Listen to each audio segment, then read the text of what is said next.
Meeting चल रही थी तब चीफ सेक्रेटरी ने सब चीज़ में राजी किया, लेकिन आफ्टर मीटिंग हम जब मिनट्स मांग रहे थे तो मिनट्स में कुछ ऐसा चीज़ उठ के आए जो हमारे डिमांड से उस पर बात ही नहीं हुआ। रेसिडेंट डॉक्टर एसोसिएशन और काउंसिल स्टूडेंट काउंसिल के इलेक्शन पर भी बात की जो 2011 से ही बंद है, क्योंकि हमें हमेशा ही ऐसे रिप्रेजेंटेटिव्स मिले हैं जिन्हें हमारे ऊपर थोप दिया जाता है, जो हमारी बात नहीं सुनते और जो थ्रेट कल्चर के ही पार्ट बने रहते हैं। With the threat culture still prevalent, with the perpetrators still going about in the society with aside us, with the patients still suffering, we still question the system. सोचने में बस simple लग सकता है कि काम पर क्यों नहीं वापस जा रहे हैं, लेकिन वही गुंडे जो पहले हमें धमका रहे थे जब हम ये आंदोलन कर रहे थे, वो आज भी खुलेआम घूम रहे हैं। इस बात की क्या गारंटी है कि अगर किसी फीमेल डॉक्टर को कल को कोई धमकी दे कि तुम रात में काम कर रही हो तो देख लेना, तो इस धमकी के लिए वो किसके पास जाएगी?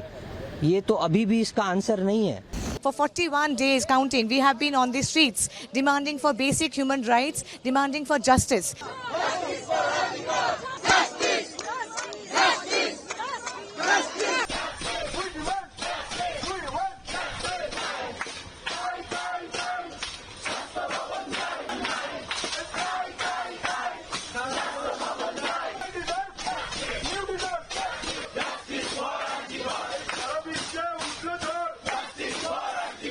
देखिए, सबसे पहला जो हमारा वहाँ पे डिमांड ये भी था कि प्रिंसिपल सेक्रेटरी को अपने पद से हटाया जाए, क्योंकि स्वास्थ्य भवन जो है वो 4-5 सालों से ऐसा हालत है कि हर चीज़ मतलब स्वास्थ्य की सुविधा जो है वो यहाँ पे चरमराने की पोजीशन में है।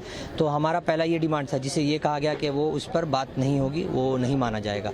उसके बाद हमारी जो डिमांड थी वो बहुत डिटेल डिमांड हम लोग लेकर गए थे, ताकि पेशेंट और डॉक्टर और जो नॉर्मल लोग हैं उनको भी इसका फ़ायदा हो, डॉक्टर्स को फ़ायदा हो, नर्सेस को फ़ायदा हो, जो स्टाफ है हेल्थ केयर वर्कर्स उनको तक फ़ायदा हो। ये सारे डिमांड्स के कैसे एक सेंट्रल रेफरल सिस्टम होना चाहिए, कैसे एक पेशेंट को बाहर ही पता चल जाना चाहिए कि क्या क्या बेड्स खाली हैं या बेड्स खाली हैं कि नहीं, किस डिपार्टमेंट में खाली हैं, इसके लिए एक इलेक्ट्रॉनिक बोर्ड और भी बहुत सारी चीज़ें हैं। सब उसमें से सबसे इम्पॉर्टेंट थ्रेट कल्चर भी था जो हमने डिस्कस किया, जिसका एक कारण अभया के साथ ये जो दुर्भाग्यपूर्ण घटना हुई है ये थ्रेट कल्चर के ही कारण है। इसको भी लेकर हमने डिस्कशन किया। उसके साथ ही साथ हमने रेसिडेंट डॉक्टर एसोसिएशन और काउंसिल स्टूडेंट काउंसिल के इलेक्शन पर भी बात की जो 2011 से ही बंद है, क्योंकि हमें हमेशा ही ऐसे रिप्रेजेंटेटिव्स मिले हैं जिन्हें हमारे ऊपर थोप दिया जाता है, जो हमारी बात नहीं सुनते और जो थ्रेट कल्चर के ही पार्ट बने रहते हैं। तो हमने ये सारे बातें रखी और कहा गया कि हाँ ये मान लिया जाएगा, ये भी मान लिया जाएगा, लेकिन जब वही लिखित तौर पे देने की बात आई डिटेल में कि ये चीज़ों पे बात हुई है, इन चीज़ों को माना गया है, तो वो हमें नहीं मिल पाया। तो हम यही समझते हैं कि आस्था रखे हुए हम अब भी व्यवस्था पर, सिस्टम पर, चेयर पर, कि वो हमसे हमारी मांगें जल्द से जल्द पूरी करें और हम जल्द से जल्द काम पर वापस लौटें। यानी सारी बातें ज़बानी रही? हाँ, अभी ज़बानी ही रही, हम लिखित तौर पे कुछ भी बता नहीं पाएंगे कि ये क्लैरिटी है, क्योंकि ऐसा कोई डॉक्यूमेंट हमारे पास हमें नहीं मिला। बहुत सारे लोग आज उम्मीद कर रहे थे, बहुत सारे लोगों से हमने बात की तो ऐसा लग रहा था कि आज के बाद जो आपकी मीटिंग होगी कुछ फ्रूटफुल रिजल्ट निकलेगा, उसके बाद से ये मूवमेंट जो है उसके आगे सोचा जाएगा कि उसको ख़त्म करना है कि नहीं करना है। अब क्या पोजीशन है? देखिए, हम भी यही सोच रहे थे कि हमारी आज मीटिंग हो और उसमें जो व्यवस्थाएं जो ख़राब हैं उन पर बात हो, उनका समाधान निकले, जिस तरह से हम जल्द से जल्द सीज वर्क ख़त्म करके काम पे लौट पाएँ, क्योंकि ये सुप्रीम कोर्ट में भी बताया गया है कि हम लोग सीज वर्क क्यों कर रहे हैं। थ्रेट कल्चर, सुविधाएं, ये सब कुछ बहुत प्रेवलेंट हैं। ये मतलब सोचने में बस सिंपल लग सकता है कि काम पर क्यों नहीं वापस जा रहे हैं, लेकिन वही गुंडे जो पहले हमें धमका रहे थे जब हम ये आंदोलन कर रहे थे, वो आज भी खुलेआम घूम रहे हैं। तो इस बात की क्या गारंटी है कि अगर किसी फीमेल डॉक्टर को कल को कोई धमकी दे कि तुम रात में काम कर रही हो तो देख लेना, तो इस धमकी के लिए वो किसके पास जाएगी? ये तो अभी भी इसका आंसर नहीं है। ये हमें मौखिक तौर पे कहा गया है कि ये होगा, लेकिन हम जब तक हमें एक डायरेक्टिव ना मिले तो हम किस बात को लेकर पब्लिक के सामने या लोगों के सामने आएंगे कि हमने ये अचीव किया है या हमें ये मिला है सही तौर पे। तो हमारी डिमांड यही थी। और जब तक हमें डायरेक्टिव प्रॉपरली नहीं मिलता कि ये चीज़ें हुई हैं, एक ब्लूप्रिंट नहीं आ रहा है, तब तक हम अपना ये आंदोलन कंटिन्यू करेंगे। और ये जो यहाँ पर हमने सिट इन प्रोटेस्ट किया हुआ है स्वास्थ्य भवन पे, वो भी कंटिन्यू करेंगे। हमारा जो मूवमेंट है, ये मूवमेंट तब तक चलेगा जब तक अभया को जस्टिस नहीं मिलता। Today when we went in, we were very, very hopeful because we also have a common goal, or so that we thought, of ending this dreadlock system. For 41 days counting, we have been on the streets demanding for basic human rights, demanding for justice, demanding for threat culture to end in our own healthcare facilities. We also not only demanded our own healthcare facility to improve, but also for patient care to improve, for the citizens to benefit from this by having some transparency in the healthcare recruitment boards and also transparency in the patient referral systems, by having some fair means in those systems as well.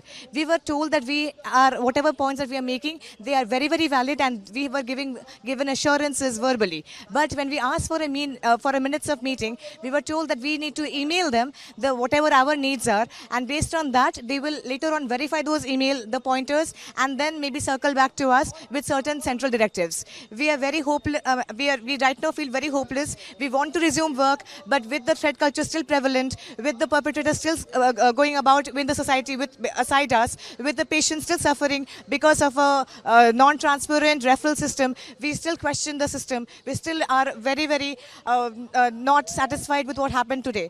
आज हम लोग आए थे यहाँ पे सदस्यता से meeting करने के लिए, लेकिन कोई जब मीटिंग चल रही थी तब चीफ सेक्रेटरी ने सब चीज़ में राज़ी किया, लेकिन आफ्टर मीटिंग हम जब मिनट्स मांग रहे थे तो मिनट्स में कुछ ऐसा चीज़ उठ के आए जो हमारे डिमांड से उस पर ज़्यादा बात ही नहीं हुआ। हम अपने मिनट्स में लिखे थे, हम अपने डिमांड्स में लिखे थे कि हम अपने साथ हमारे नर्स, हमारे हेल्थ केयर जो लोग भी है, और साथ में जो पेशेंट्स है, सबके लिए हम लोग ने लिखा था कि ताकि एक प्रॉपर रेफरल सेंटर खुले, एक प्रॉपर बेड लिस्ट निकले, ताकि पेशेंट को इधर से उधर घूमना ना पड़े।